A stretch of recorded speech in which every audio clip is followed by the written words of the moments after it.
Focus on building the new. The Bible in Isaiah 43:18-19 says, "Forget the former things, do not dwell on the past.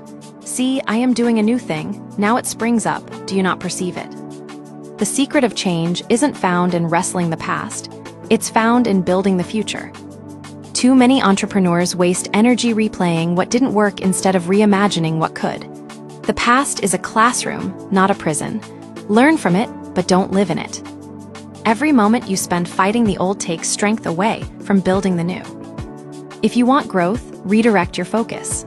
Energy flows where attention goes, so fix your eyes on the opportunity ahead, not the obstacle behind. You can't drive forward while staring in the rearview mirror. God is doing something new, but you'll only see it when you stop mourning what's gone and start building what's next.